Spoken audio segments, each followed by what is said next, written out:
Hey, hey, Hey, welcome back. hey. Hi. Awesome. Welcome back to the Real Raw Real. This is your host, U-Landa, Brandi, and Steph. And today we have our special guest. You see her face, Vanya. Hey, girl. Hey. Hey. Hiya. How you doing? I'm good. I'm good. How y'all doing? Oh, man. Feeling good, feeling excited to hear from you. Indeed. You guys are good. Thank you. All right. All All right, right, ladies, are we ready to dive in? we are. Yeah. I am. Hey. All right. So, Vanya, first we're just gonna let you introduce yourself and maybe just let us know your stats, details about yourself in terms of competing.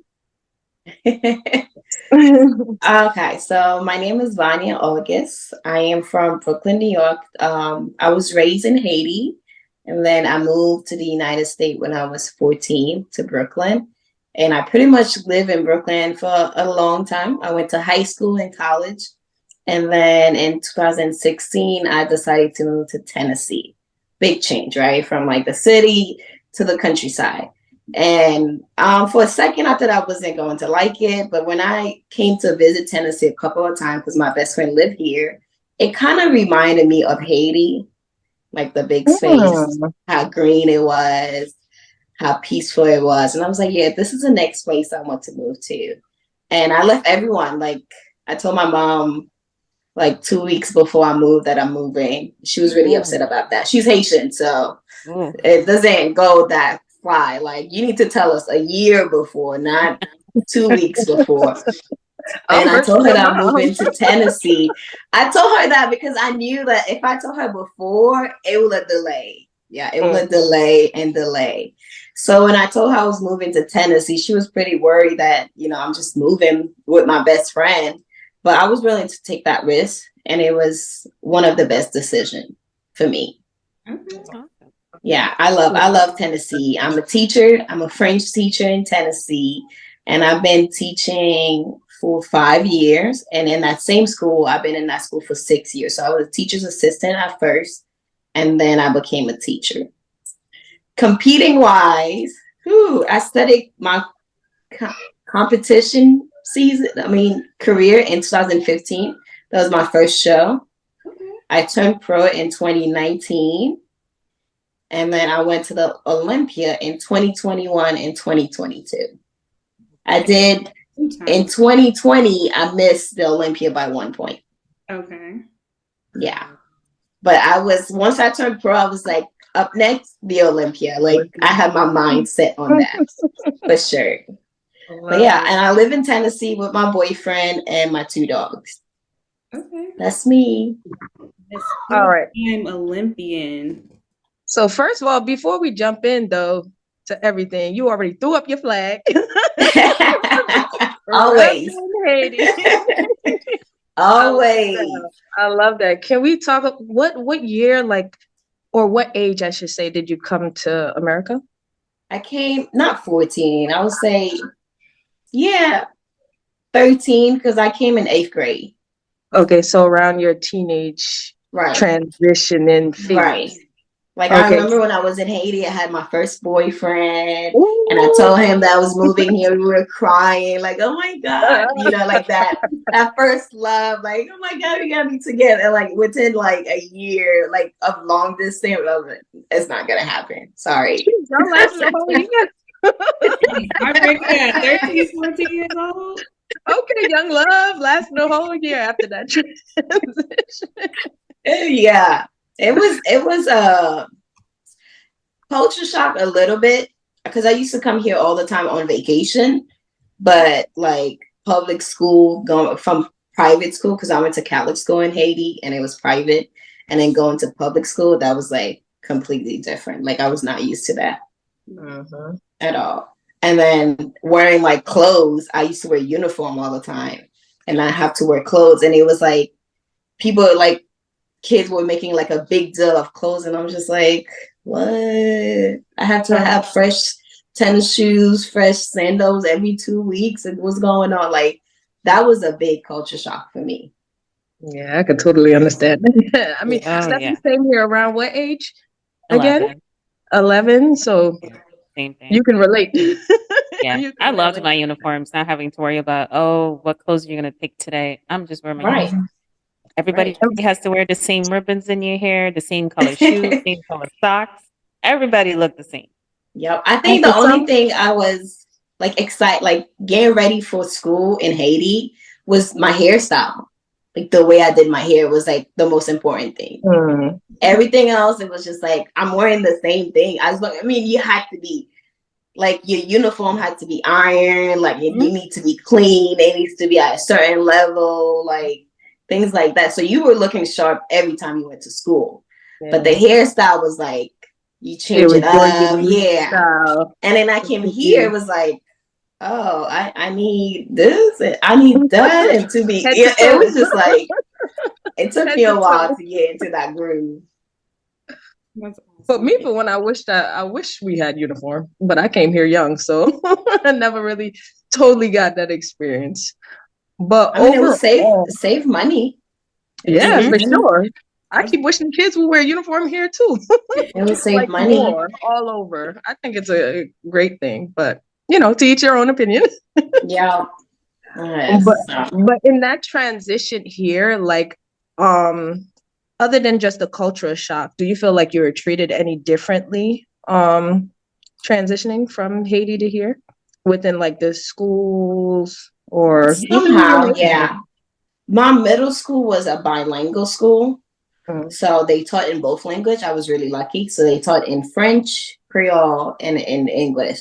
So my teacher, they spoke all three languages. So they will start teaching in English and then they will say it again in Creole.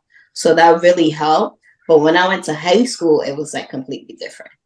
You know, if I like, I was lucky enough, like I went to Brooklyn, so it was pretty diverse. I had a couple of teachers that were like Haitian from the Caribbean, but it wasn't like I couldn't walk up to someone and started speaking Creole or French. Like I had to try. I really had to try. Um, Sometimes I used to like people used to make fun of my accent sometimes, but I had a good time in high school. good. Like, because I was pretty active. I got into like dancing a lot. Um, and I don't remember people like trying to bully me, but I remember like I would say something and then people would like make fun of me. It would make me feel uncomfortable and I'll just like brush it off. Mhm. Like, but it wasn't like this is how you say it. It was like making fun of me, you know? Yeah. That's like a different, like if I say a word and they're like, no, that's not how you say it. This is how you say it instead of like Mhm. making fun of me. That was like the only thing that happened. Really experienced. Okay. Yeah. And that's good. I could get that, especially since you're saying, Brooklyn is kind of very diverse. So I'm thankful that you came and it was just, a pleasant experience, not Right. too rough in that area.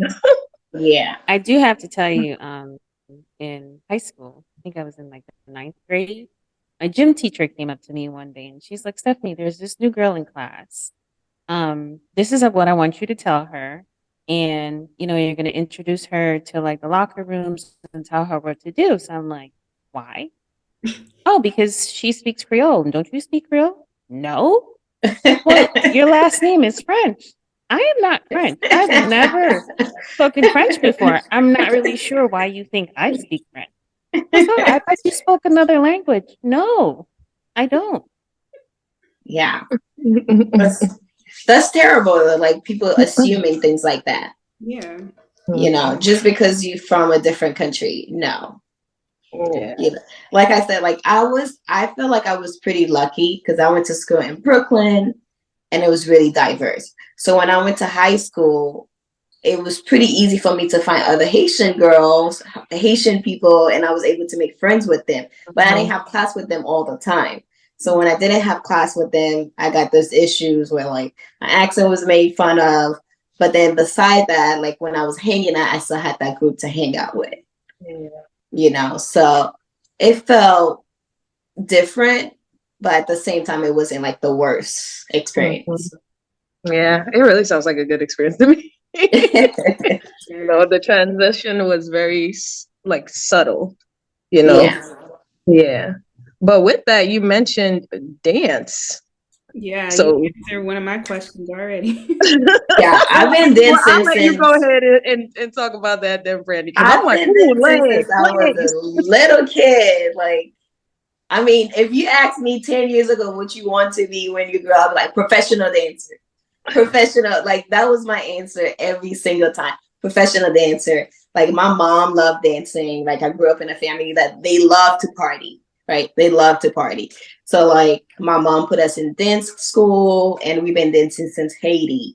Um, and I remember like ballet was like one, traditional African was another one, and hip hop. But I really, really enjoyed traditional African, like the drums, like really being connected to my culture. That was my expertise. So when I moved here, of course, like hip hop was like the big deal. I got into hip hop a little bit, but like in high school, they didn't really have dance class. It was more like dance club, or like if they had some type of show happening, and then people will come together and put like a group together and dance. Um, but then after high school, when I went to college, I was like, I really want to continue dancing. And then I minored in dance. Okay. Yeah. But then after college, I was like, this is hard. Like, oh no, this is really hard. And you know how you have like those 2 hour gap between classes? Like you don't know what to do. Like you go to the cafeteria or the library. I found myself going to the gym. Mm-hmm. So I started working out, and I was like, oh, I like working out. Like I can do this. Like I can live and dance at the same time. Mm-hmm. And once college was over, I just kept working out instead of dancing. Okay. Yeah. But it was also hard. Like when I moved here, I could not find like good dance company. Like they were like 45 minutes away from me. Mm. Right. And when I moved here, I didn't know how to drive. I mean, I'm from New York. Like, we don't know how to drive. We don't drive until we're 24. Let y'all know now. But I moved here when I was 24. I was like, I didn't know how to drive. So I was like really dependent on my best friend. Mm-hmm. You know, she has the car. So like if she was at work, I was at the house. I couldn't do much besides applying to job.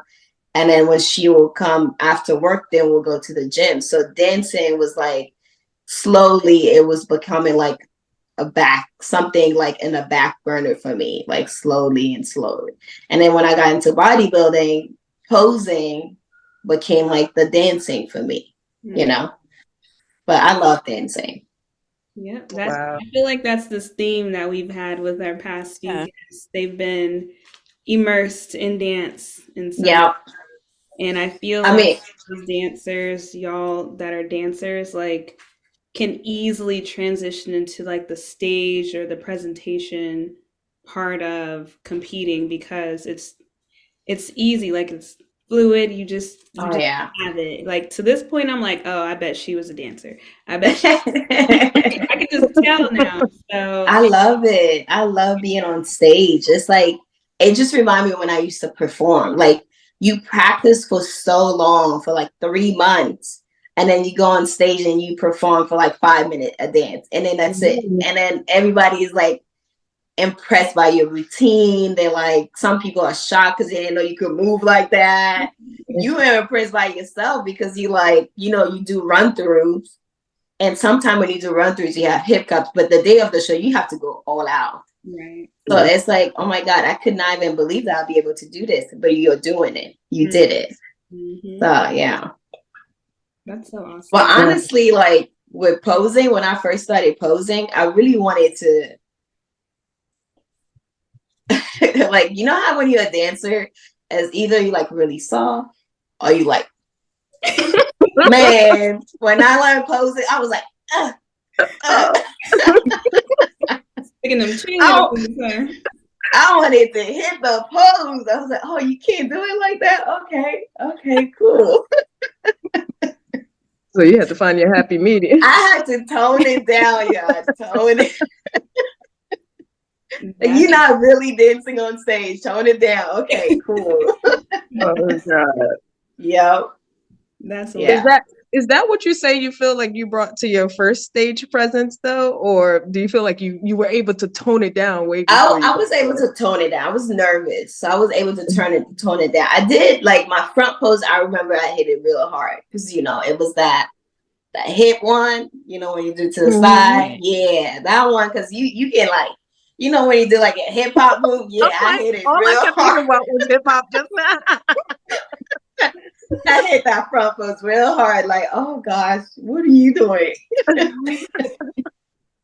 Yeah. That was my first show experience, so I get it. That's way too hilarious. I'm like, I need to see.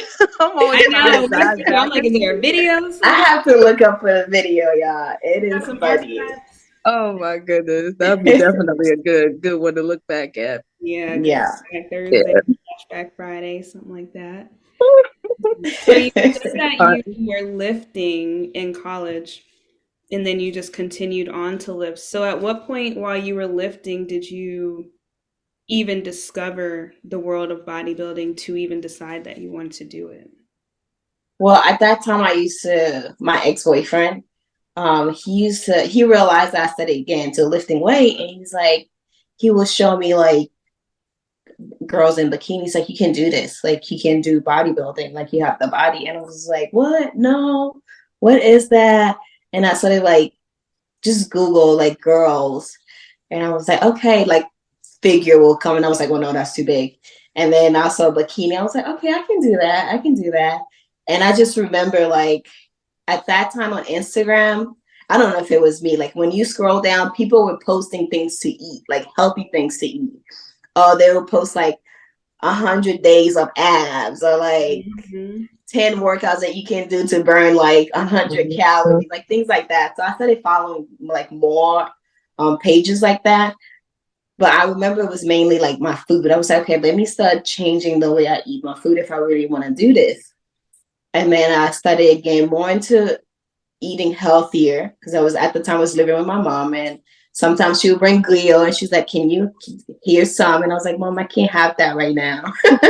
And she was confused, like, what?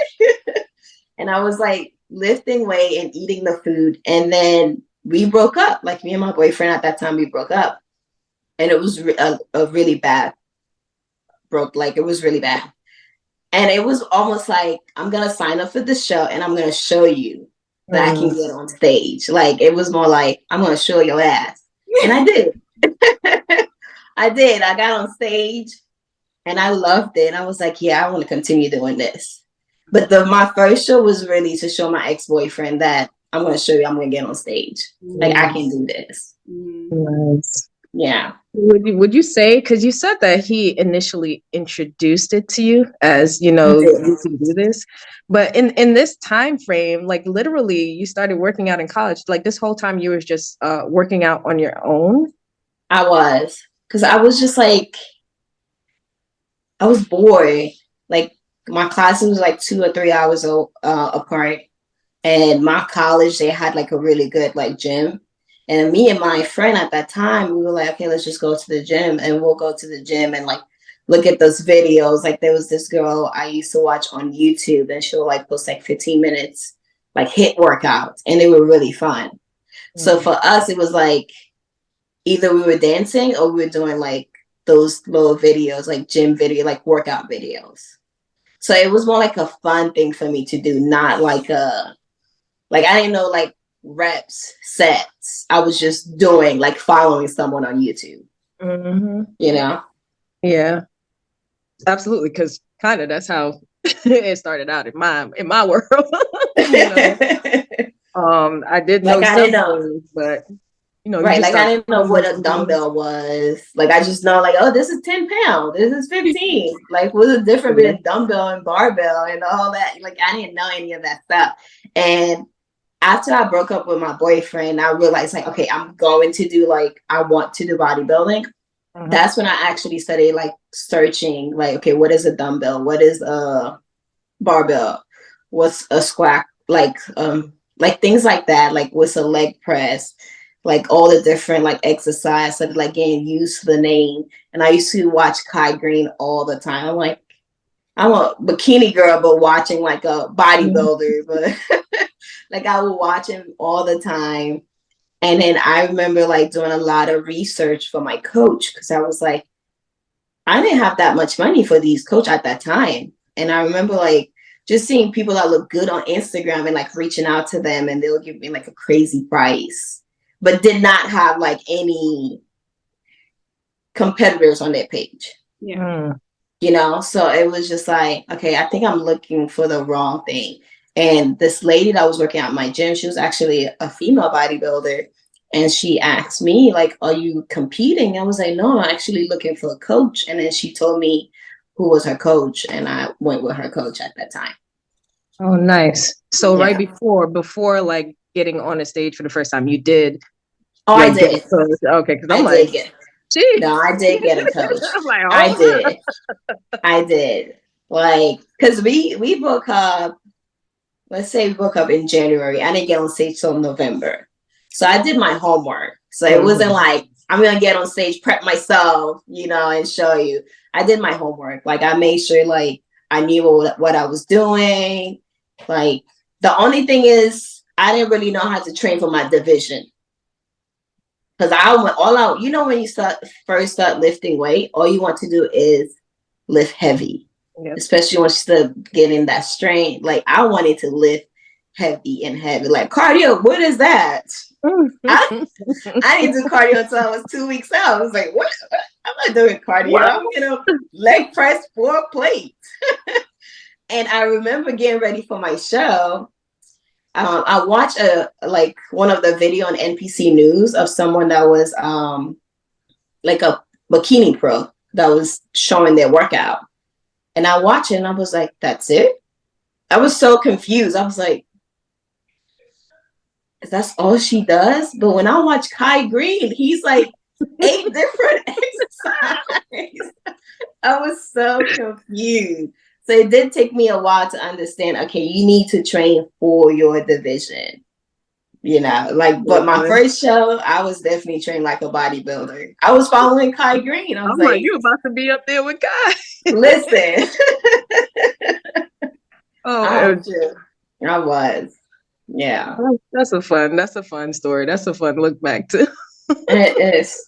Yeah. And plus he could post his butt off, so I can imagine why you followed him too. He was funny. Like, the way he did his workout was pretty intense. Really intense. And then me following him, I was just like, that's great. Like, thinking about it now, like, that's crazy. Like, why would you want to lift that much weight? Mm-hmm. And I was tiny. I was small. I would never leg press 4 plates. Never. Mm-hmm. Unless I want to do wellness, that's a different story. Yeah. If I'm gonna do wellness, okay. But for bikini, I don't see the reason for me to do 4 plates. Mm-hmm. So what was your body type like when you first like got started? Yeah. I was just petite. Okay. I think I had some type of abs because I remember like when I was like 20, 21, that was like my favorite part of my body, my abs. Of course I had butt, yeah. Like the booty always been. You got it from your mama. Listen. Okay, listen, guys. I've never seen Vania's mom. I'm just saying. Oh no, I'll tell you a picture. One of my aunt told me, I went home like probably like 4 years ago, and she was like, "Your butt is gone." Like she was like, "You used to have ass, but now you just have a little booty." I was like, "Okay, auntie, thanks." She tells me that same thing every time. She's like, "You must be prepping again because your butt's gone." Yeah, and even off season, like if I go back off season, they're like, "No, it's gone." I'm like, "What?" You know what it is, right? You're not eating that Haitian food all the time. That's what it is. No, thank you. That's what it is. But I was really petite. Like I danced and I was on the step team. My sister was in like track. So we were pretty like active. Like we've been like my dad was a soccer coach in Haiti. So like we grew up in that like athletic home. Like if we weren't dancing, we were on the field playing soccer. How did your family feel about you wanting to compete? My mom at first, she was just like, she didn't really like it. She was like, out of all the sport that you picked, you decided to show your vagina on stage. Oh my God. Wait, can we It's just call your literally- mom up real quick and get her on this Right. Zoom now? That's what she said. That's like the first thing. Like I would never forget that. I was like, oh my God. But then she saw my first prep and she saw how much like I was dedicated to the prep, like how disciplined I was. Like when she would offer me like Haitian food, like she would cook.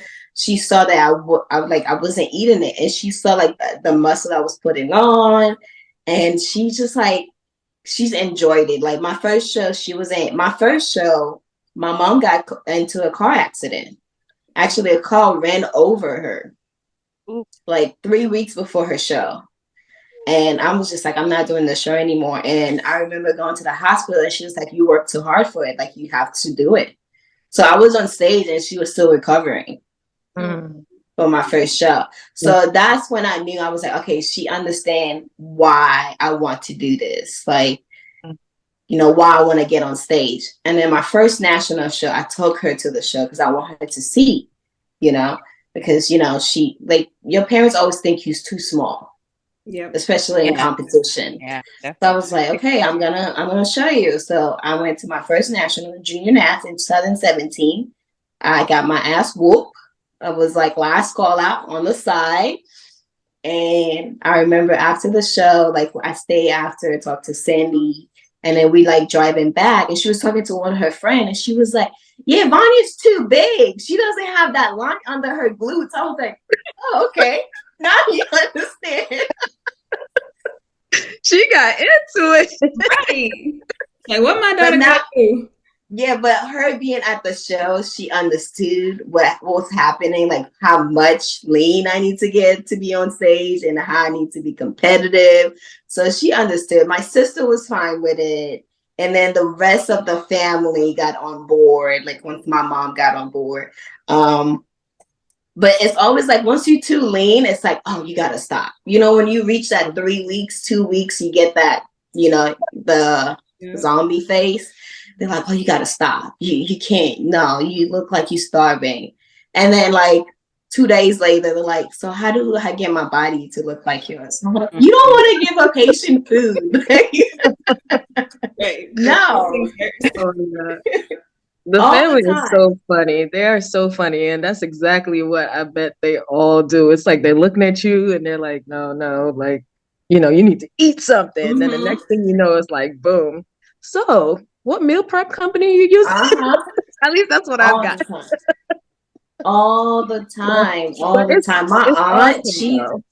My aunt, she's like known for that. She will call me to ask me like what she needs to eat. And I will tell her. And then she will FaceTime me like for some reason she always FaceTime me during peak week and I'll answer. And she's like, oh, Vania, no, your face. I'm like, auntie, like. Oh my God. And in the same week when she see the pictures, she's like, you're so beautiful on stage. I'm like, it is the same person, literally with makeup on. That is hilarious. Yeah, they funny. Yeah. Okay, so you were bitten by the bug after your first show. What was your feedback for your first show, and then what did you decide to do from there? I was too muscular for bikini for my first show. I mean, my quads, as I said, like I was. Yeah, I mean, I was lifting real heavy, so I was really big. And excuse me, I remember just looking back at the pictures. The girl that won, she was so tiny, and I was just like, "This is not what I signed up for. Like, what is this? Like, I got all the muscle. Look at my abs. Like, my abs are like insane. Look at my glutes, my legs. Like, I thought that's what you guys wanted, like muscle, you know." And I was like, okay, like I don't understand. So the following year in 2016, I started just going to more like posing workshop. It was just one. Like Chula was used to make a couple of them in New York City. So I would just go to hers and see like the different girls out at then, and like people that said like I'm figure, I'm bikini, I'm woman physique, and I started comparing the muscles, and I was like, okay, like it's different. And I remember it was that time, not Angelica, what's her name? It was before Angelica. She was really tall, C-Bomb girlfriend. Forgot her name. Oh, I don't know. Courtney. Isn't that her name? Courtney King or something like Courtney, yeah, Courtney. Courtney won the Olympia. I think 2016 or 17. And I was confused also. I was like, man, she is tiny. Like, that's how I need to look like to just be at that level. Because at this point, like, I want to go to the next level, like envisioning myself. And then I remember seeing Angelica, and I was like, okay, I can do this. Like that physique, I can get to that physique. But before, I was just like, I did not understand. I was just like, you guys are just going for the smallest girl. Right. But I just had way too much muscle. Okay. So how did you go about the transition? Because you've essentially seen our division evolve from the Courtney King physique to where we are now, and you're two-time Miss Olympian, right? And now you have all the muscle and it's accepted.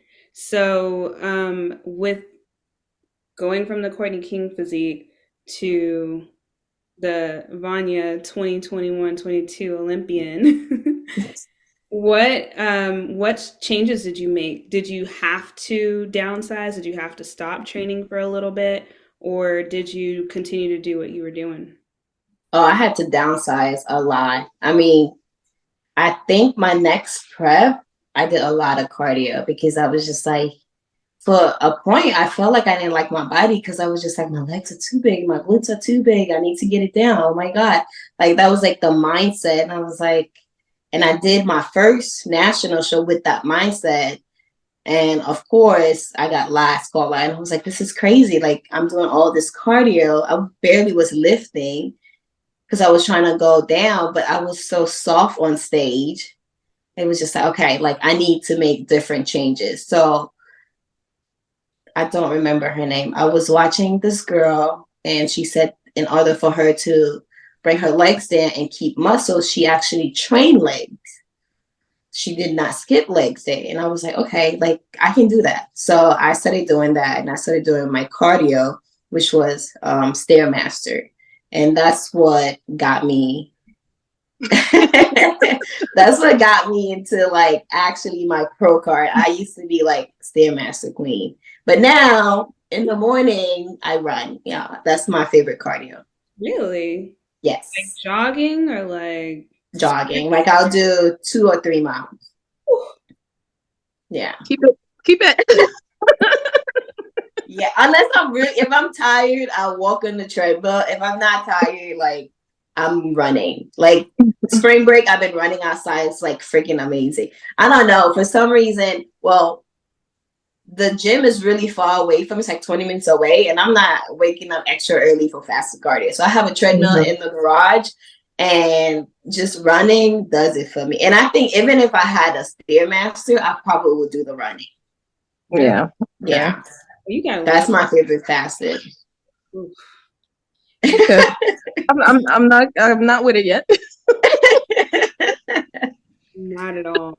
I switched over this year to the Stairmaster, so I guess maybe I just got tired of the treadmill. I just learned to love the Stairmaster more. What got you into the Stairmaster?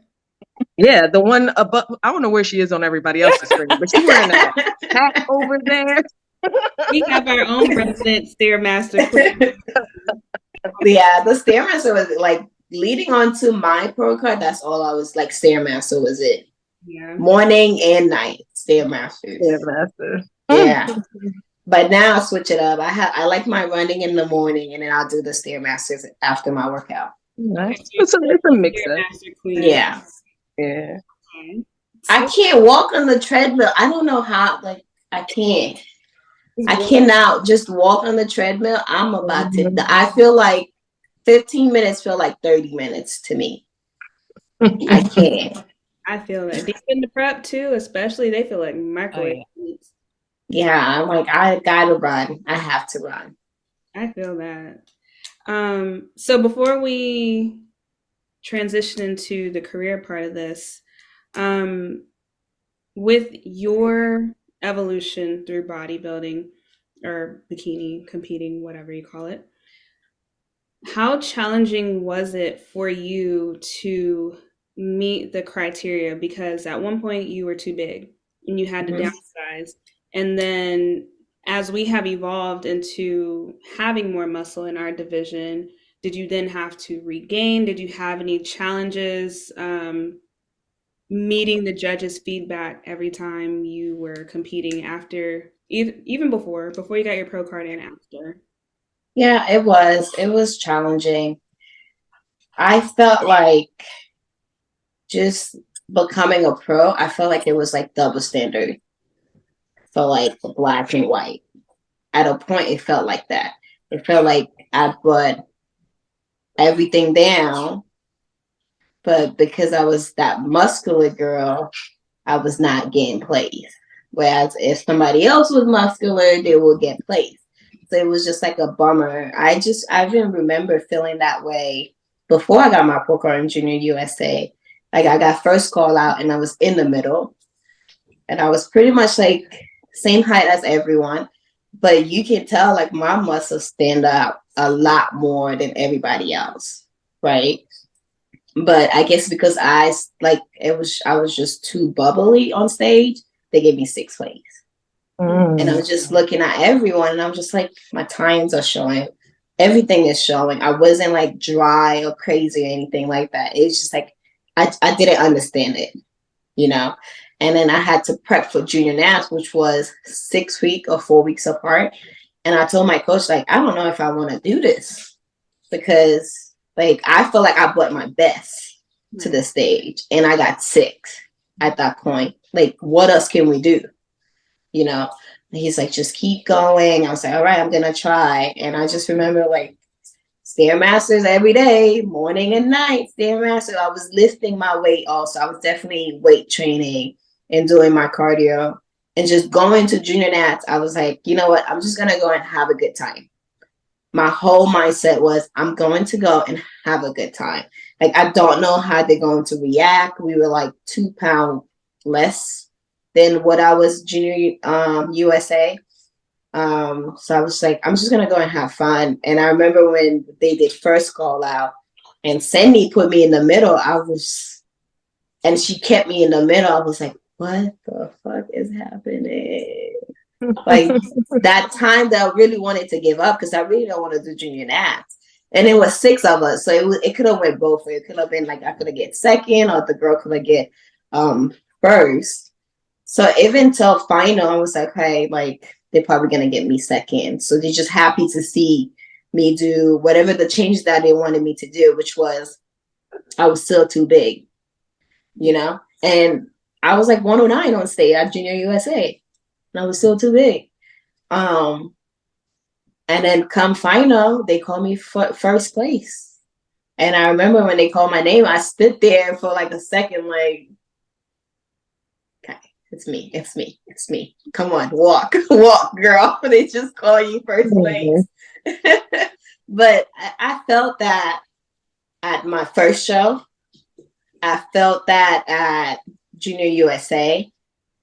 I didn't feel the only time I did not feel like that double standard was when I actually competed in Tennessee. When I competed in Tennessee, I felt really welcome. I felt like they were really fair with the placing. And I had great feedback. So it was just like, not like, oh, bring your legs down.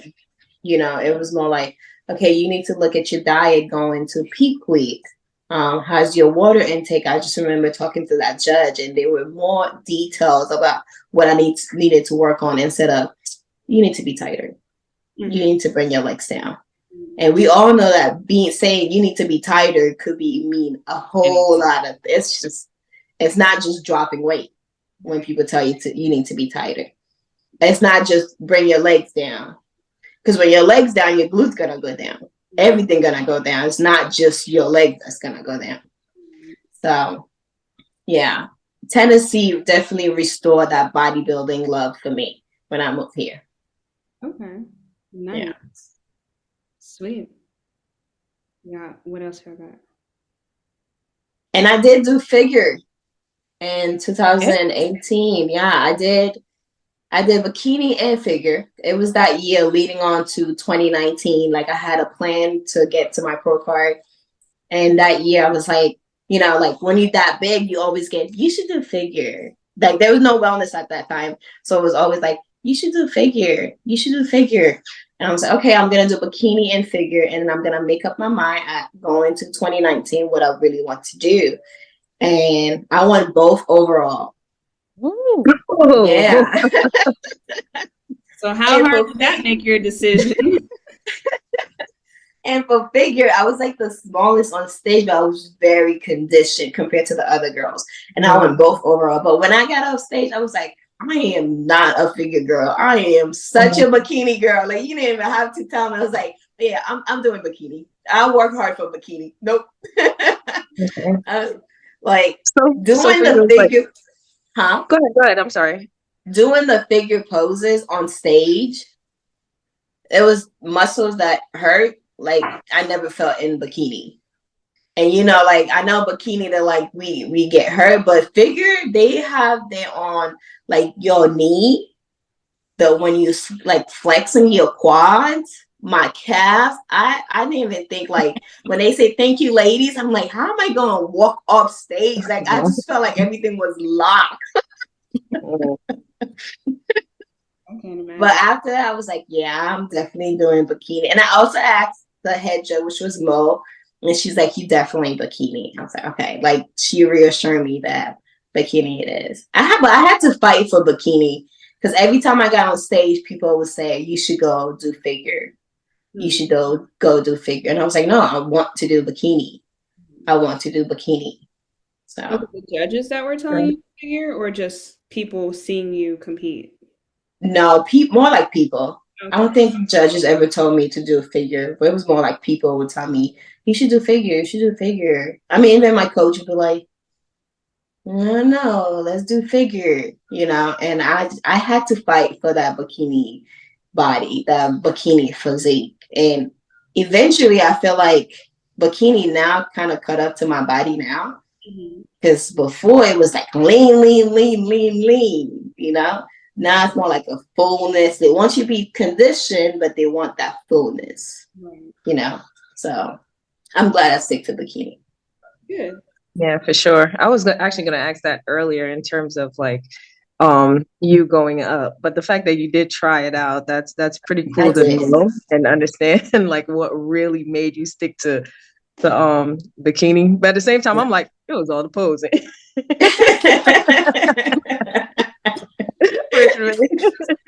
All of it combined, and it helped that the judge, you know, kind of said you were, you know, that's bikini. Yeah, cool. That felt good. Yeah. I also feel like there was a lot of self-educating going on during the time. I was actually going to ask, because sometimes when you mentioned a few things, I was wondering what your coach was saying, you know, in the background to you in terms of like some of the directions and choices you were making. Like how comfortable, I guess, were you and your coaches? Were there any transitions of coaches during this time period? Like before, like during like amateur to pro? Mm-hmm. Yes. So my first coach, his name was Arthur, Coach Art. And he got me to my, I would say next level, like national level. I remember I got my first call out under him at North American. And it's like the greatest feeling ever, you know, when you get that first call out at nationals.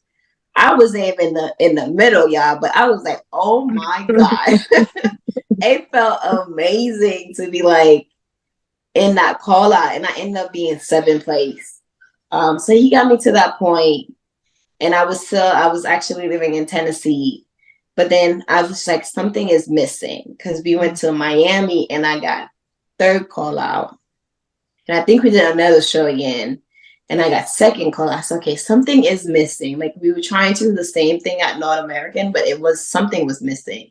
So I decided to get a coach in Tennessee that was able to see me.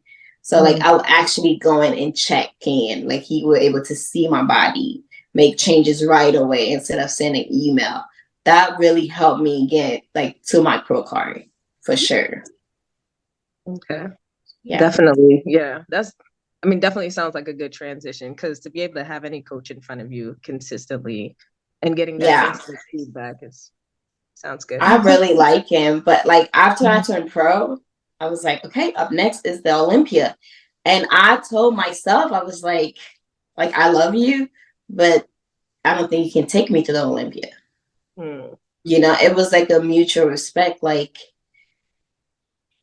you a coach that can get me to the pro card, but I want to get to the Olympia. You got to have this connection. You have to attend the show. You have to network.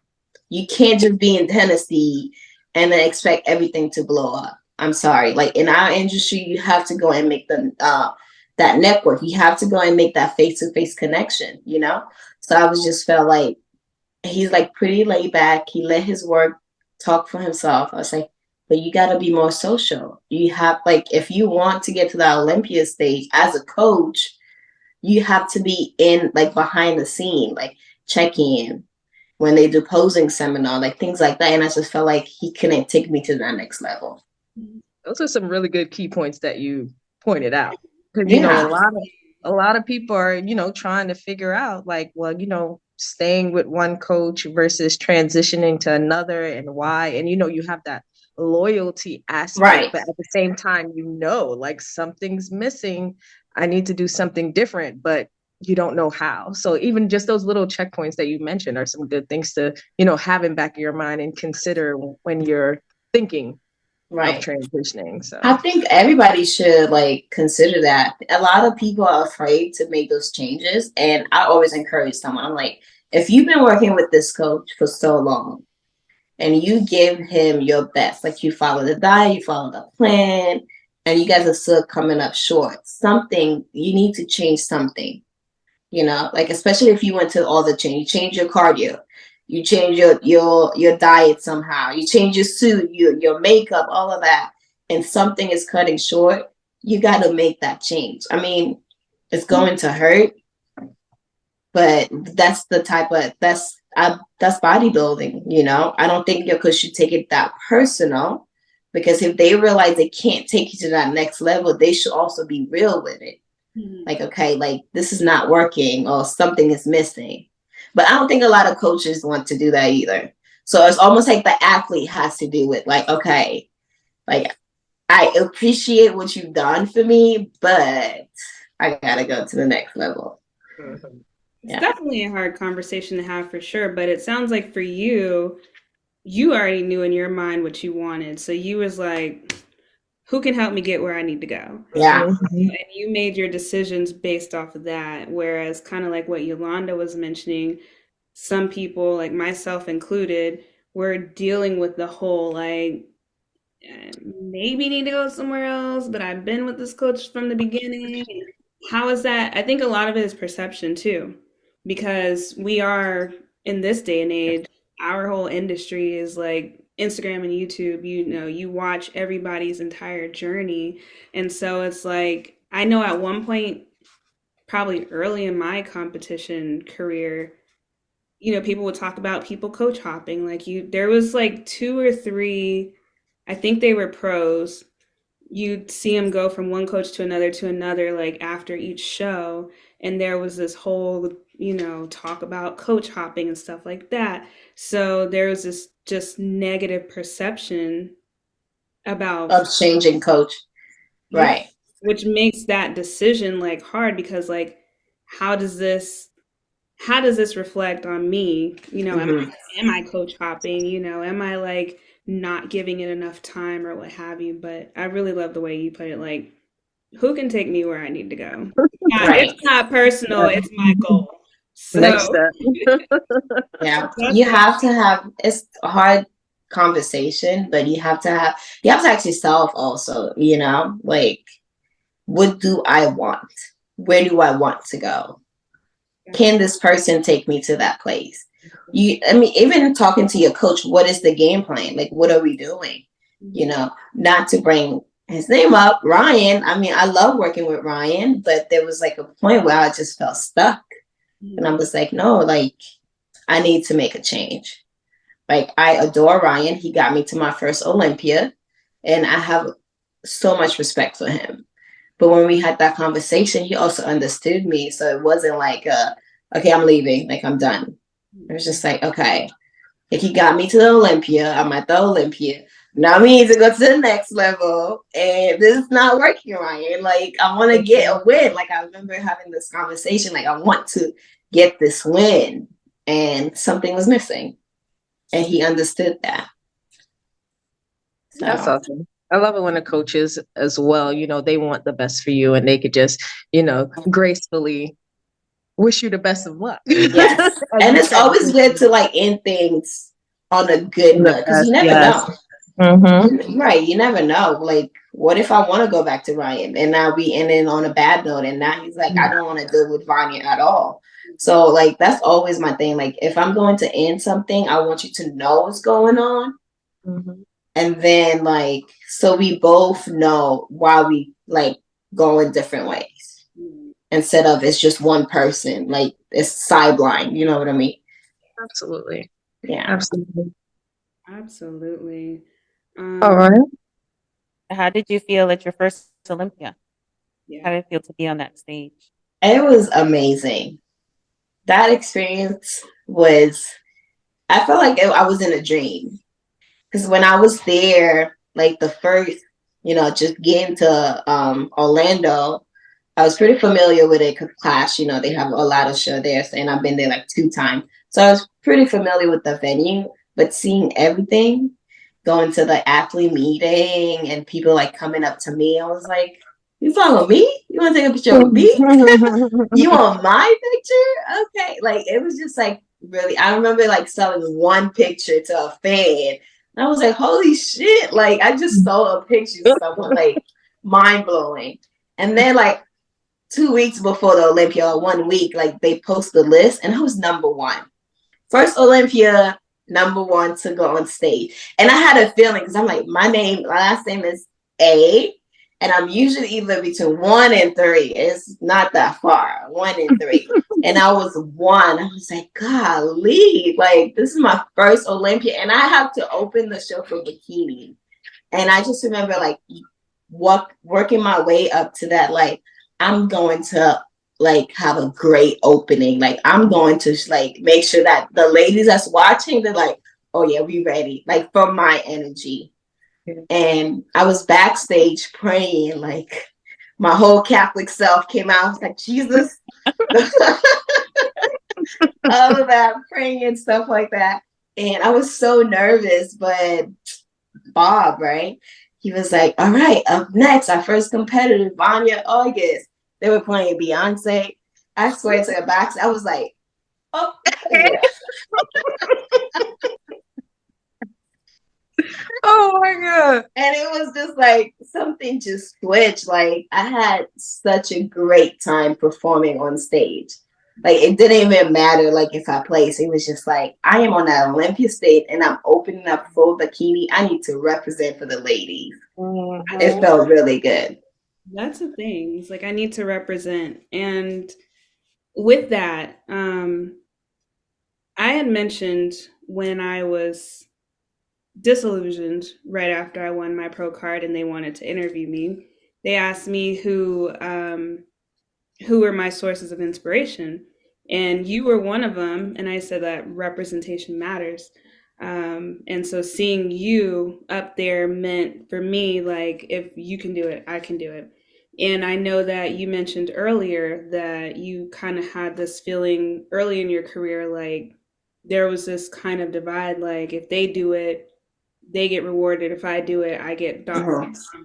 So going from feeling like that to being on the Olympia stage, did you feel any sense of I don't know, responsibility or, you know, any sense of accomplishment for being who you are and being up on that stage? Do you feel like you were representing not just for, you know, bikini and being first and opening up the show, but for any other person that looked like you? I did. I felt it. I just felt like I was representing for all my Caribbean people. I always put Caribbean people first. All the Black ladies. But you know when I really felt it, it was Nashville Fit Show. Okay. At Nashville Fit Show, I just felt like when I was posing, I felt like I was posing for like everybody that follows me. It wasn't just me on stage. Like, you know, when you have an experience, like you can see yourself posing, like you can see yourself performing. That's how I felt. Like I was so confident in myself. And it was just like, this was show number 6. I've been getting top 5, top 4. And like, I'm showing you guys, ladies, just keep at it. Like always, I keep saying, keep improving, keep showing up. I'm going to show up. Like, and I felt it. I just felt like I am here for everybody. Like I felt, I'm getting chills. Well, I was just about to say, like, thank you, Steph, for driving this question and for Brandi for, you know, elaborating even more, because that's exactly how I was feeling just sitting here. I'm like, I'm getting all the goosey, you know, chills. I'm just like, yeah. And I think I felt it more. I felt it more because I'm not that vocal on Instagram. Like I post pictures once in a while. I do like story, but I'm not gonna go live. I'm not gonna do, oh, this is my check-in, this is how I look on my workout. I'm more like I want to work hard and showcase my hard work. You know? So like when I went on stage in Nashville Fit Show, I mean, I've been getting top 5, 4th place multiple times. And then I got 6 before Nashville Fit Show. No, I did Chicago and I got 5th place. I just really like, I am the type of person I want to showcase my hard work. I don't want like noises. I'm not, oh, body by oh, mate. Like, no, like this is hard work. You help me, but I had to put in the work. I want to show people like, you need to work hard for this. It's not all about the hype and all of that. No. I show up because I did the work. Like, I felt that. Speaking of hard work, we're going to transition or pivot a little bit into the real hard work, you know, or maybe it's easy because I know you love it. And I see, you know, share with everyone what it is that you do outside of the stage. I am a French teacher. I'm a French teacher and I teach in high school. I teach sophomore and juniors. I teach French 1 and French 2. I've been a French teacher in that school for 5 years now. So I've seen my student from freshman to high school. I mean, to senior graduate. Like they see me at the gym. They're like, Miss August. I'm like, right now. I mean, till this day, there's a couple of gyms I avoid to go to because I know some of my students. And I'm like, I'm not Miss August, right? I'm Vania. I got my arms out. Got the But, you know, they love it. Teaching is hard. Teaching is hard. My student taught me definitely how to be patient. They also taught me, like, just because you did something good doesn't mean you're going to get rewarded for it. You know, like you have to do it correct. And you're still not gonna get a reward. Like that's life, you know. I love teaching. I love motivating my student. I do like motivational video every Monday. And then we do question of the day. And our question of the day could be something really serious, like what's something that happened in your life that changed you, you know, as a student, or something that impact you. And then question of the day could be something silly, like, which one do you prefer, Pepsi or Dr. Pepper? What pizza is the best? Papa John is disgusting. Like things like that. We do things like that. I know a lot of people ask me, like, how do you do it? You know, because it's hard because you got to plan. The first year was really hard. My first year as a teacher was really hard. But once you go past that first year, you have your lesson plan ready already. You have your activities. You save so many like things that you've done throughout the whole year. Second year, get better. You know, like for example, like next week, I'm going to do past tense. I already have things on past tense. So it's kind of easy for me to prep that lesson because I have these things already in my filing cabinet. But the first year was really hard. Would you say it's because you were like, I guess the fact that you were building up your repertoire from, Right. you know, scratch or from student teaching. Right. And I had to plan the lesson. I had to make copies, get things ready. But, you know, now that I have like class set, I have this copy, I have that. I know how to teach a certain things. Like I've noticed how I've improved. Like for my first year, I remember teaching my students how to say the time in French. To this year, it's a lot better. I think my first year, I was just throwing it at them. Like, that's how you say it. Come on, y'all. A quarter till 3. Who you say times like that? But now I can like literally like ease my student into that time. Guide them through it. Lesson. Yeah. So you learn honestly from like the first year to like year 5. And you also have to pick your battles. Like, what do you want? Like, we going to have hard students. Like, there's no doubt, you know. But like, are you going to go at a student because they're using their phone but paying attention?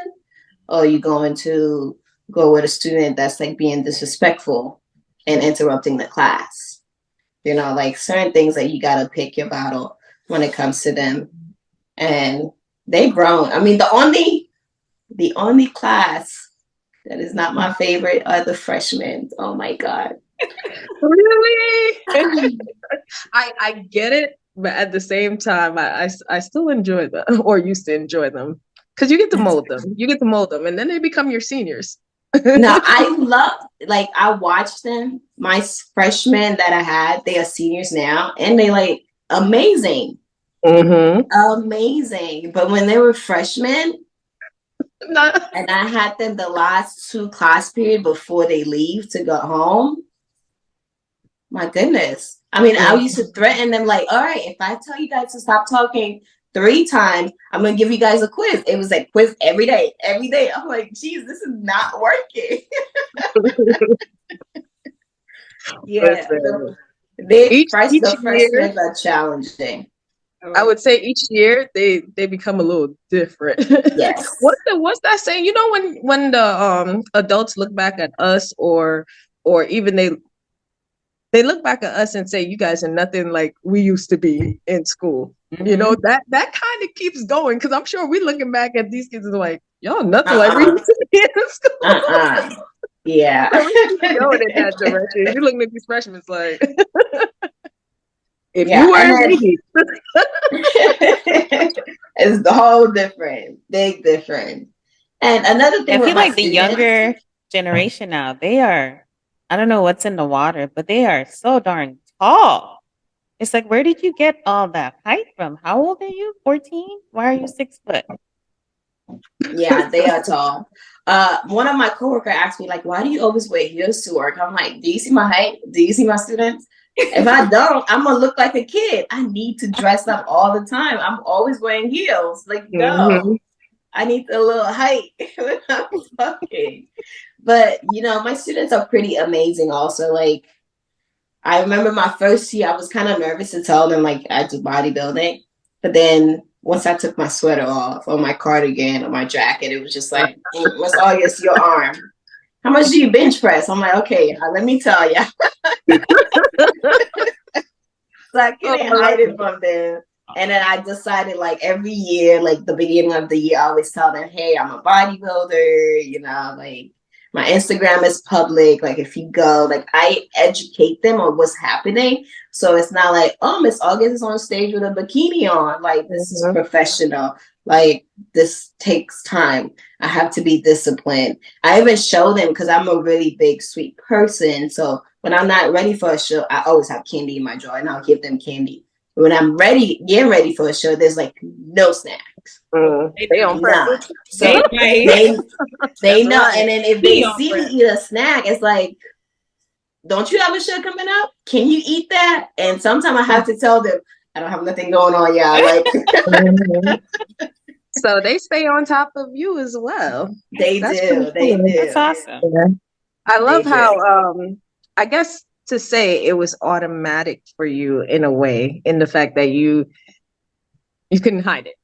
Yeah. Pretty much, you couldn't hide it. Because I'm thinking about like some teachers that, are in the Sean Couture cutie community, and just other teachers that I may have vibed with online through the sport. And I'm like, I always tell them to like follow you. Like, you're a teacher and you share this with your students, like, and it's like a big motivator for them, in a way to encourage them to Yeah. do something similar. But I think some people hold back a little bit, and I understand why. I think you should. I think you should. I think you should even educate your coworkers. I have a new principal, but my principal before that, he was a male, and he was a white male, like pretty military, old school. But I had to talk to him about, like, not talk to him, but he would ask me questions like, what do you do? Like, how do you do it? How you get ready for a show? So it kind of make you feel at ease, like, okay, like he understood what I'm doing. Like if he goes on my Instagram, he knows why I'm doing this, why I look on stage, why I post those type of pictures. And sometimes before I post a glute pictures, I'm like, oh Jesus. I always like hesitate on those glute pictures because I don't want anyone to take it like the wrong way. But we have to educate people about that, because this is like a professional sport. Like, I work hard for this. I go to the gym. I follow a diet. I have to sleep at a certain time. I have to take care of my body. This is different. I'm not going on stage and like showing things off like that. This is like, it's a competition. Other people are working hard for this, So you have to teach like your coworkers or your friends. And some of them, they kind of catch up when like they see you do it, because they see you eat the same thing all the time, and they ask you like, how do you do it?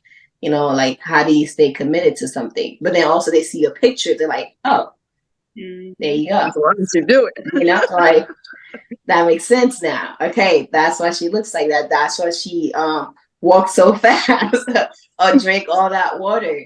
So I think like teachers need to educate principals, coworkers, and then the way you carry yourself at work really matters. In the hallway, like if I'm walking, I usually have a jacket on. In my classroom, when I'm teaching, if I get hot, I will take my jacket off. My students get to see my muscle a lot more than everybody else in the school, but I'm always dressed up. So it's not like if you see me, like, this is what I get. You don't look like that right now. I'm like, yeah, I'm not on stage. What do you mean? Two different things, like two different things. So the way you carry yourself says a lot about you. So I encourage everybody to educate everyone around you as much as possible. Yes. Have you ran into any challenges in that nature though? No. That's good. I never had like a parent, because I had a few people that say, like, I never had a parent come up to me and say like you doing something wrong, anything like that. If anything, my student brag about me a lot more. They're like, oh yeah, she does bodybuilding. Show your muscle with like parent teacher conference. I'm like, oh my God, like this is not what I want to do right now. Yeah. Actually, to be honest, that I expected, because when it comes to the kids, like the parents seeing how much excitement they have for their teacher, like I knew that was out of the question. I feel like a parent wouldn't have any trouble with it, but in terms of like your colleagues themselves, that's pretty dope that everyone seems like they've been like super supportive and trying to learn and gain what they can from you. Yeah, pretty much. I mean, I think one of my coworkers mentioned something like comment like, how could you eat the same thing over and over? Like comments like that, but I'm just like, because I look good. I look better than you. I mean, it's like what you want to say. Like, I look better than you, but okay. Like you eat the same thing too. That's why you look, but you don't say anything. You're like, okay, thanks. And then it's the same people that like give you compliment. Oh my god, like I always want you to have your arms, like you look good. And I'm like, yeah, because I eat the same thing every day. Yeah. So like this type of comments, but I never get like someone that's like feel some type of way. Like I shouldn't be a teacher because I'm doing bad. Like nothing like that. You ain't get no strange calls like so and so got the glutes out. No, Instagram page is inappropriate.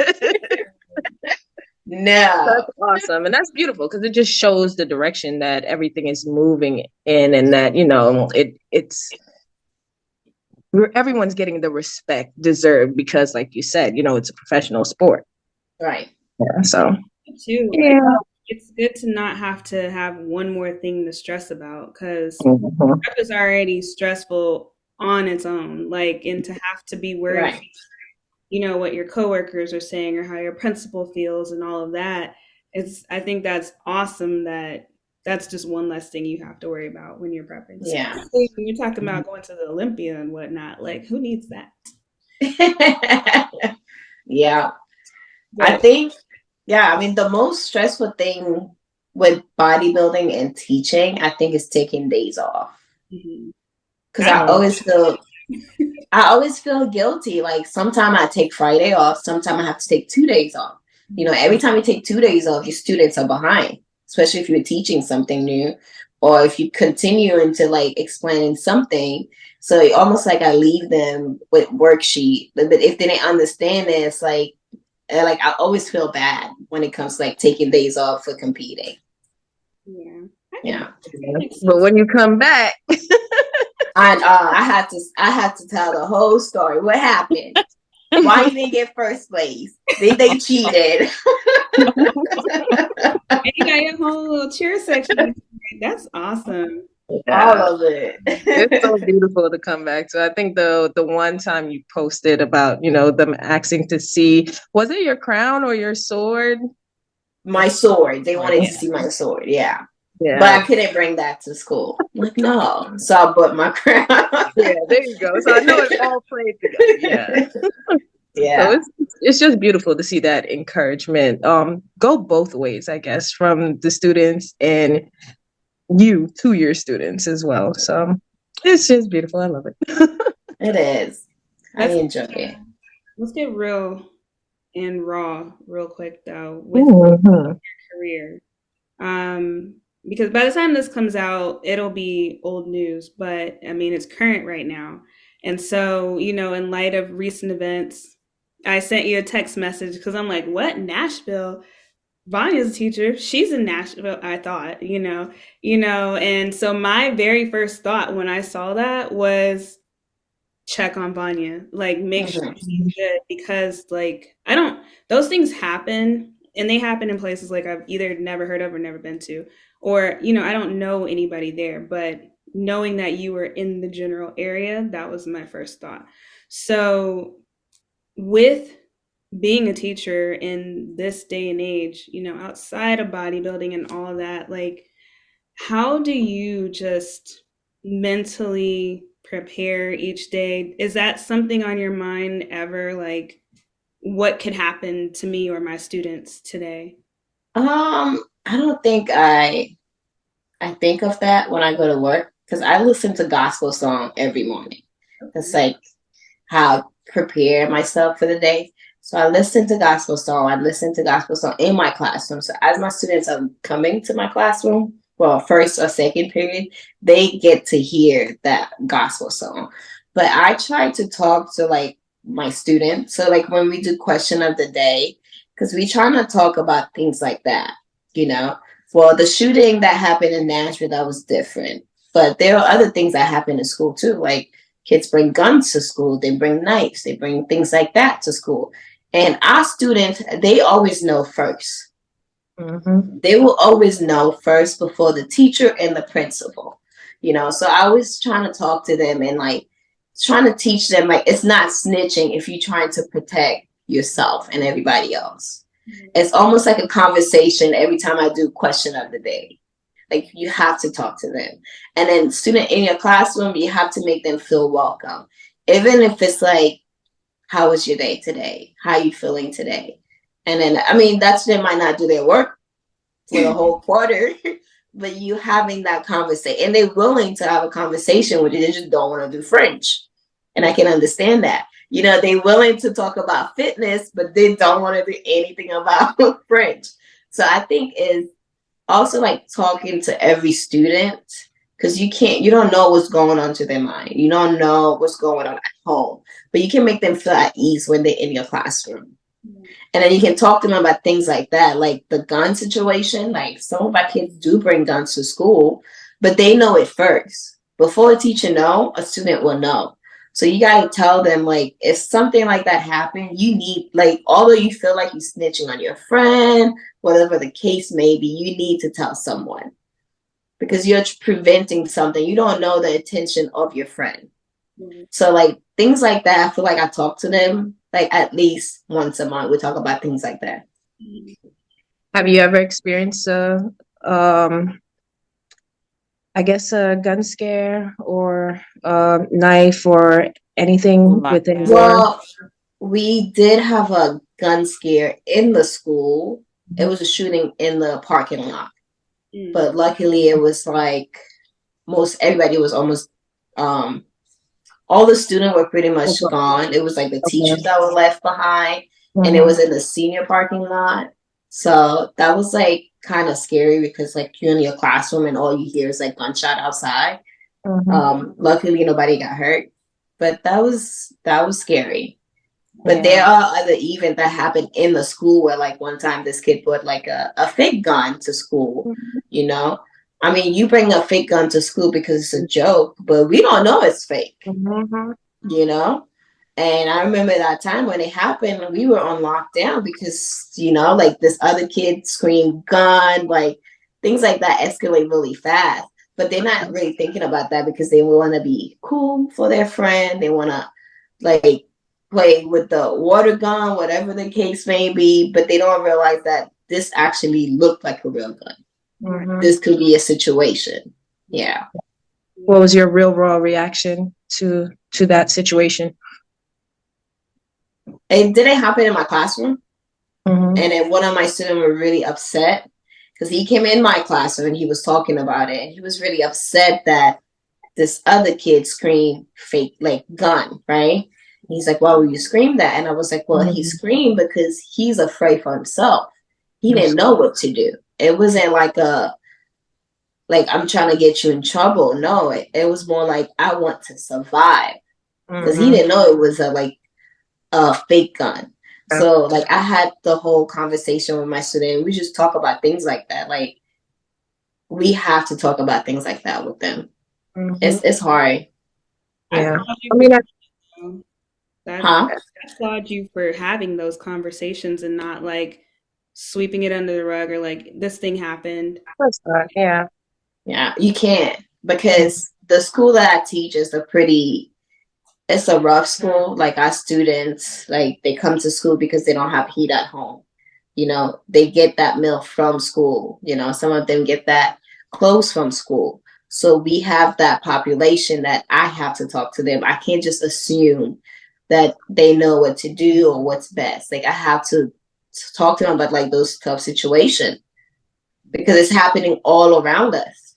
Yeah, for sure. And since you have those Q&As with them, what are their thoughts and feelings? Or is it just that the snitching thing? I think some of them are scared about that. You know, some of them, you know, you always have the one that's like, I'm not going to snitch on my friend, you know, trying to act cool. But most of them take it pretty serious. They're like, they don't want to be in a situation like that at all. Yeah. I've been in that scenario multiple times, I would say, because I came from what I would say a rough teaching environment as well. So it's been multiple scares within the school, outside the school. So I guess that's why I asked the real raw reaction to that, because at the same time, it's like yeah, you're fearful for yourself, but automatically you're thinking about all of these little ones that you have here to protect and make sure that they're doing the right time. So sometimes yourself leaves you and Right. it's automatic, like, what are we doing? It's locked down. Let's get in a safe place. Let's all get in a corner. No noise. It's like Yeah. automatic to where your mind goes. Yeah. You know what I'm saying? So it was just like, it brings back a lot of realness for me of being a teacher and things that I have seen. But also just last year, there was a scare at my little cousin's school. And I realized I never really considered how Impact the you. kids, the impact it had on the kids themselves Mm. until I was outside of my teaching phase. Because, like I said, automatically I'm thinking about protecting them and them doing the right thing. But I didn't imagine how much it may have Change them. Yeah. Yeah. Not until I saw my little or experienced it with my little cousin from the outside. It was I gotta go get my charger. My phone is dying, y'all. Well, Real quick. commercial break. So if you want suits, posing, hair, glam, makeup, all that fun stuff. If I you love it. if you want to know how to choose a suit, Sean's Couture is that lady. She can do all of those things, all of the fun stuff. Especially the webinars. Oh, hey. Get out, both of y'all. But also to mention, she has the webinars now so that everyone can learn all about suits and posing and how she goes through the process of picking the suits, learning how to pick your suit, putting it all together, all the fun stuff. Them together, and by the time you hear this, she will already have done 2 of them. But hopefully, by the time There will be more. to do this. But even if she doesn't, suitsandposing.com is where you got to go if you want to know how to get a winning suit. I'm back. Yeah. We have to clip that one up and send it to her. We're going to figure out our commercials. You tried it, Brandi. But we backed you up. We backed you up. Improvising.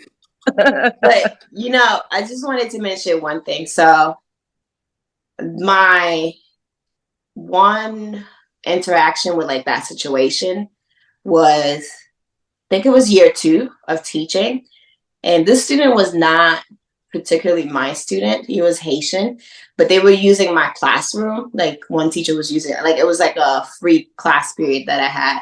So they were using my classroom. So I used to see him all the time. And he was Haitian. And in Tennessee, it's not that many of us. So it's like when the student know that you're Haitian, they're like super excited. They want to show me food. They want to speak in Creole. And so it was like, that was our interaction. Like he would show me like things that we eat in Haiti. He's like, do you need this? Do you know this? And I'm like, I'm Haitian, I know. You want to make sure you were Haitian. Right. And he was so sweet. And I remember one day, like he went to, it was a phone transaction. I think he was trying to get like a new phone from someone, and he got shot in his face. And that was the first student that I lost. And it was tough. I never knew how much I love my students until that happened. Wow. And then I realized that I spent so much time with you guys than any other people. Mm. And I don't notice that I love you guys until like someone was taken away from us. So it does impact us. Yeah. That's Vania, you're taking me too far back. I know. I've never been a teacher, but I can feel it like that. Yeah. It was tough. That's definitely challenging. I had a similar experience with that.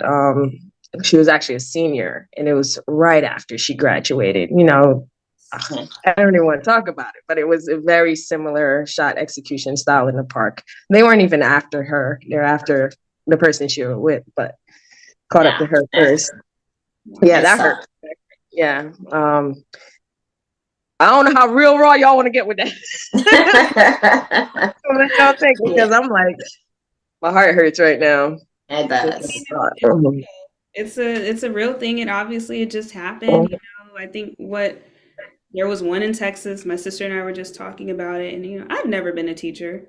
I've never wanted to be a teacher, even though I used to always get asked all the time, "You're gonna be a teacher? You're an English major. You're gonna be a teacher?" No, I'm not. I did till I changed my mind. I knew up front I didn't. I was like, I can be good at school, but I can't teach it. I just know stuff. I just pay attention and do my work. Like, I can't teach kids, and they're bad. So that was my perception. That kids are bad. And so I was like, no, I don't want to be a teacher. But I think that I think U-Landa and I were just talking about this. I think it just takes a special individual, kind of like with Steph and, the people that work in the hospital setting. It takes a special individual with a special heart to want to do that work. And it's so unfortunate that these things continue to happen, in our schools, to our children, siblings, their educators and their staff, because nobody deserves that. And I mean, it's a school, No. so that's supposed to be one of the safest places, And so I don't understand it, but in light of that, does your particular school do anything to combat that? Have they done anything like preemptively or? Oh yeah, I mean, we do like safety drill all the time. The doors are locked. I mean, we get emails all the time because there's a couple of teachers that sometimes they don't lock their doors. You have to lock your door. Your window is locked. So like, even if you hot in like your classroom is hot, they, instead of opening the windows, they rather put you in a different classroom. So like things like that, like we do a tornado drill, safety drill, red code, like code red, like things like that to prepare us. But when the real thing happened, it's gonna be different. Like we know it's gonna be different, but at least we prepare for things like that. For sure. Yeah. Okay. Well, that was real and raw. We can, move on to something a little bit lighter. But we appreciate you sharing that. I mean, it is real, and those are the things that we don't know when we see posting on Instagram, like the stuff that we just deal with on a day-to-day. So I appreciate you sharing that with us for sure. How do you feel or do you feel as though teaching has impacted your competitive career? I would say teaching keep me on track with like everything. Like I remember like during the summertime, it's hard for me to follow my diet.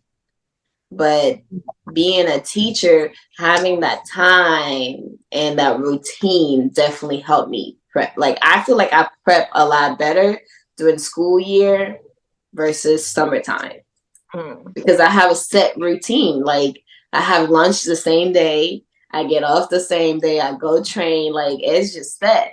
Whereas summertime is kind of like, okay, I say I'm gonna wake up at 5:30, but it's still 7. I'm still in bed. Those you off. So teaching definitely helped me with like prep. Like I feel like I'm a lot more focused when I'm like prepping and teaching, because I know exactly what's happening. Until like peak week, that's when like you're like, okay, like I'm tired. I can't focus. Worksheet, y'all. Book work. They know what's up. They know what's coming. They're like, it's almost time. You go. I'm not gonna teach something new right now. Book work. Yeah, definitely get that. And I guess we can say vice versa, right? In terms of prep, or your competitive journey with your teaching. You could say it kind of goes both ways and how it impacts each other. Yeah, it does. Okay. But real quick, because we did mention the Haitian student and all the good foods that he was trying to relate to. So we must ask, what are some of your favorite when you do get a chance to indulge a little bit? Are you talking about cheat meal or just Haitian food? I'm talking about Haitian food. Okay. So My favorite is called legume, and it's pretty much like vegetable, like all smashed together. And then you can put like crab, shrimp, beef in it, and then you eat it with white rice and beans. It's like my favorite meal. Like if I can have that after my cheat meal, I mean after show day, it's a cheat meal. After show day, that would be the meal for sure. That would be it. Yeah. You got to do a show close to Brooklyn. I did one time. I did when I did no, not American. Which show is in Jersey? Universe. Universe. Stays in Vegas, right? Universe. I did Universe. I got second call out, and then I went home, and I stayed for the summer, and I gained. You're not gonna talk about that. You stayed for the whole summer. You're not gonna talk about that. It was summertime also. Oh, it was over. I'm off. Yeah. So are you a plantain type of girl? Or you don't like I plantain? am. Yes. I love my plantain. But right now my cheat meal is more like fried chicken because I'm in Tennessee. I never used to like fried chicken until I moved to Tennessee. I'm like, that's what I want. Fried chicken or a burger. But fried chicken is my go-to. Like I like the crunchiness. I love that. All right, so now we know what we got to get when we go to Tennessee. Stamped by Vania. You'll need a list. Yeah, funny. Yeah. What about the barbecue? Do you like the Tennessee barbecue? There's one spot like around my house that does really good barbecue food, but I'm not really big on barbecue food. Yeah. It's the fried chicken, girl. Just go get the fried chicken. Fried chicken or burgers. And I do like Mexican food, but like I can't have that after show day. It's like I have to build myself up. That makes sense. That makes sense. Yeah, my stomach gonna be like, you know better. I'm like, okay. All right. For sure. All right, so we brought the likeness. Turn it around.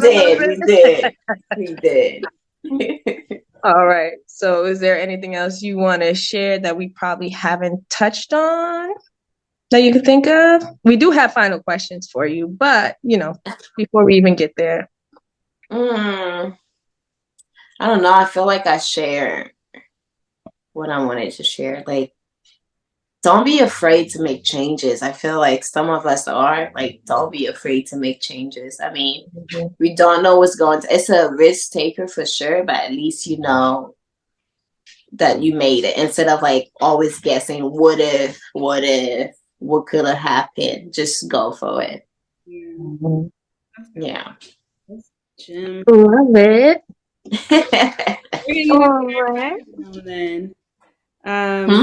We're gonna get a fire round. Our final round of questions. Okay. You ready? I am. Okay. So you've been competing from 2015 till now, right? Mm-hmm. You've had your goals and your aspirations and things of that nature. At what point in your career did you feel like, or if at all, did you feel like you came to a crossroads where you had to decide if you wanted to compete or be competitive, and which one did you choose? I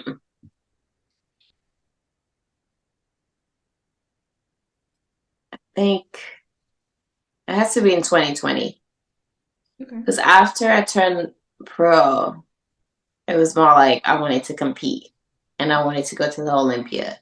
Mm-hmm.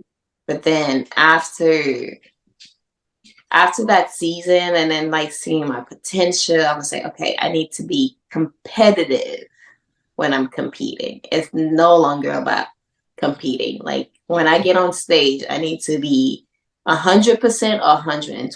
Mm-hmm. Like if something happened in the long way, that's okay. But I'm not just going there to compete. Whereas 2019, I definitely was just like competing. Mm-hmm. Yeah. It was at that point. Okay. Nice. It was like I pushed my body to that limit.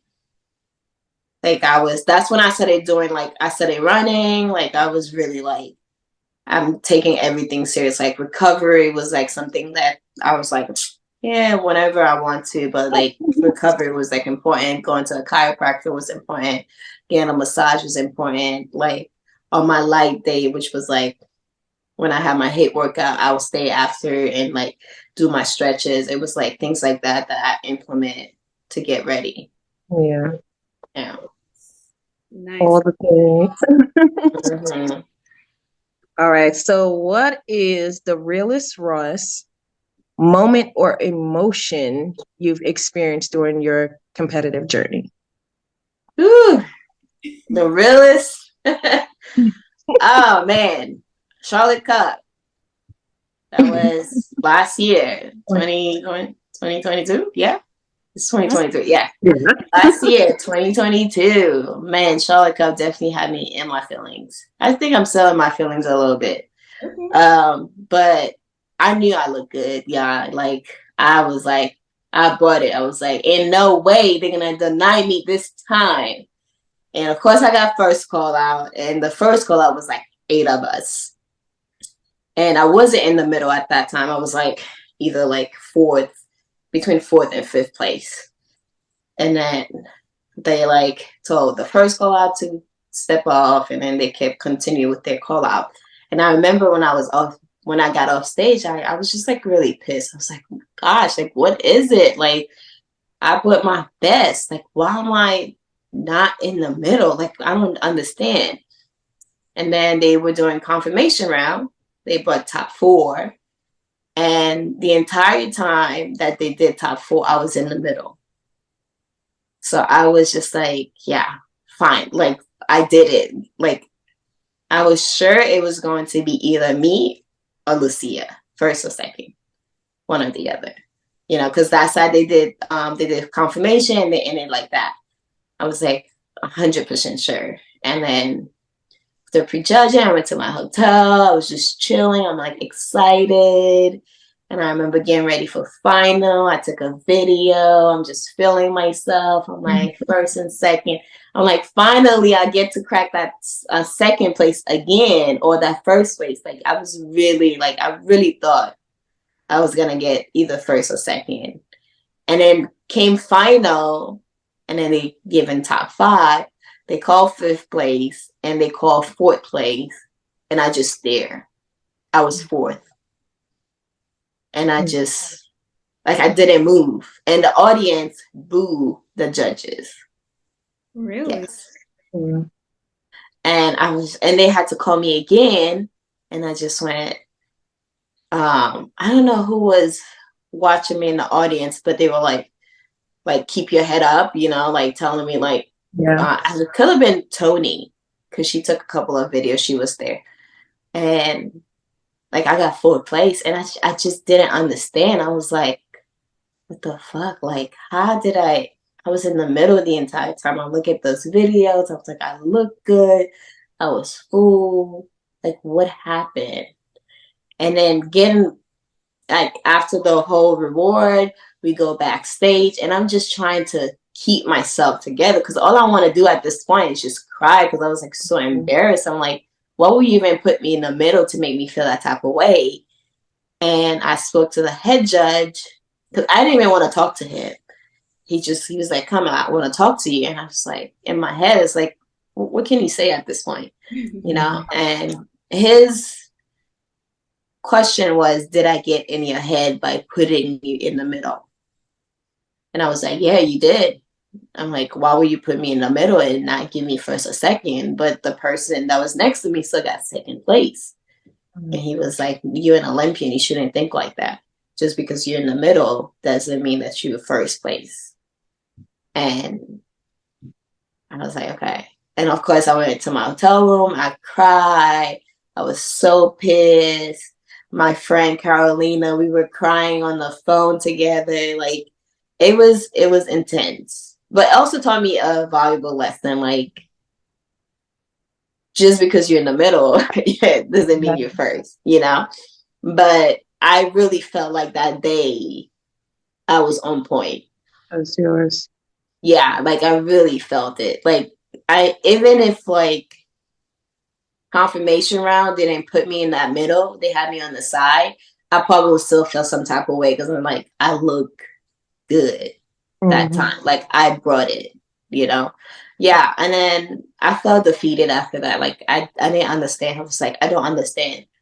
Like I don't, like I was questioning myself and I was like, God, like what is this? Like, am I not ready for the next level? Am I not ready for first place? Because first place comes with a lot of things, like pressure. Like, what is it? Like, how come I did not get this first place? And then I went to the night of the champion, I got sixth, but I was off. Like doing night of the champion was just like, I'm just riding the wave. But I was in there. I knew like I was off. So when I got sixth place, I was like, yeah. And then, yeah, I don't know. I was just like, I don't know if this is what I want to do. You know, it's like, I don't know. Like, because I felt like I gave my all. And then to be placed in the middle and still not get it. And then for the judge to say, did I mess with your head? Like, you knew what you were doing, you know? So, but it prepared me for the next show. As in, like, it's not over until it's over. Just because you're in the middle doesn't mean you're first place. And just because you're on the side doesn't mean you're fourth place. Like, things can change. So you really have to, I don't know, keep everything open, like really stay focused and be competitive the entire time. Yeah. I'm so happy that it didn't break you, but it gave you that. And it almost did. It almost did. It almost did. I was like really pissed for a long time. And then after night of the champion, which I got sixth, the next show I decided to do was more like, it was for me to see like, do I belong in this bodybuilding world? Like, am I competitive enough? And I decided to do Chicago Pro. I mean, Chicago Pro is a big show, but I was like, no, I'm doing it. Like, I'm gonna go and do Chicago Pro and see where we land. Because I mean, and I'm gonna bust my ass. So again, that top 5 in Chicago reassuring me, okay, like you're on the right track. Like you're supposed to be on stage. So yeah. Thank you for sharing that moment with us and emotion. Yeah. That was definitely raw. Yeah. For our last question, what is the realest piece of advice that you can give? Shared a lot with us. I did, yeah. Can you dig into your bag and advise? Enjoy life. That's probably like the biggest one because before I became competitive, I used to watch pro that says things like, oh, I'm only 2 pounds over my stage weight. I'm only 3 pounds. And I'm like, how? Are you not eating food after? I just didn't get that. I'm like, what? I was like 5 pounds within 2 days. What's going on? You know, I think we are so hard on ourselves. I feel like we need to enjoy our life. Like during off season, of course I eat my food, but if I want to have pizza, a burger, or something like that, I will have it. Because when I know that when I'm in prep, I'm not gonna be off my off my diet. Because I have a goal. I need to follow these diet. I need to follow my meal plan. But off season, I think some of us are really hard on ourselves because some pros says it's been 2 months and they only put 5 pounds above stage weight. I'm like, that don't even make sense. Like, that's crazy to me. What the heck? Like, what do you mean you're only 7 pounds? Like, I feel like people need to really go out there and just enjoy yourself, enjoy life. Like after a show, even if you put 10 pounds, sometimes it's water weight. You can get back to your routine. You can clean things up instead of restricting yourself. Oh my God. Like enjoy yourself. Because when we in prep, we know that we can't have those things. You know, like my students say, when you locked in, you are locked in all the way. So that's like my advice for people. Like really, really enjoy life. enjoy life. Bodybuilding will always be there. Make bodybuilding fit into your life, not like bodybuilding is your life. That's different. That's a You know. That's great. Yeah, that was really good. That was a good one to dig out the bag. That was a really good one. Okay, so before we wrap up and tell people where they can find you, bonus question: what is your favorite meal prep meal? Tilapia. Ooh. See, thank you. Everybody think I'm crazy. Yeah, both of y'all. How do you make Tilapia. it? I'm just kidding. Yeah. Either the air fryer or in the oven. Okay. Yeah. Did you ever do the broiler? Yes. Like, Thank It's you. easy. It's fast to make. Chicken takes too long. Like I don't have time for. Oh man, I'm with And it. salmon is good too, but tilapia. Like honestly, I don't have a problem being on a fish diet for so long because I grew up in the Caribbean. Like my dad was really big in eating fish. Like we used to eat fish all the time. Like I love fish, so I don't have a problem with fish. If anything, I struggle eating chicken. Like when I have to eat chicken, the beginning of prep, I'm like, oh my god, yeah. okay, that's different. So, I'm it is. happy to hear it. Have you ever had shark, by the way? No. No. One to try in the long Okay. future. I'll try. I'll definitely try that. Yeah. Well, thank you so much for giving us your time tonight and just sharing your stories with us and dropping some amazing, amazing gems with us, especially for all those people that are new or considering coming into this industry. And even for those who are currently in it, you gave us some really good gems to consider and keep with us. So we definitely appreciate that. And Thank you for having me. yeah, Absolutely. Thank you for saying yes. and fun fact for those of y'all who don't know, Vanya is my birthday twin, so we share. Yeah. She's super special to me in a lot of ways. Aw. Yeah, definitely somebody I look up to. So we definitely appreciate you coming on. And before we hop off and chat with you offline for a second, tell the people who want to follow you, where they can find you, what you offer, what you can offer them, things of that nature. Because we didn't actually. So my Instagram is, I always forget my Instagram name, yeah. Me too. IFBB Pro _ Vanu VANOU 1. Or you can type my name, Vania Auguste. It's usually the first one that should pop up. And I offer posing. I don't do coaching yet because I don't know yet. That's like a different stress level. But posing, like I am very passionate about posing. I can do virtual or in person. In person is only in Tennessee. So if you in Tennessee, I had a few people from Kentucky, Alabama that drove to Tennessee. We can do that. Virtual is fine also. And I also do posing seminar where you just gotta watch when I drop the dates. It's usually in Tennessee. Hopefully I do a posing tour. A couple of people have said you should go around and do one. So that's probably gonna be the next project for me. Okay. What divisions do you pose? I do bikini and wellness. Okay.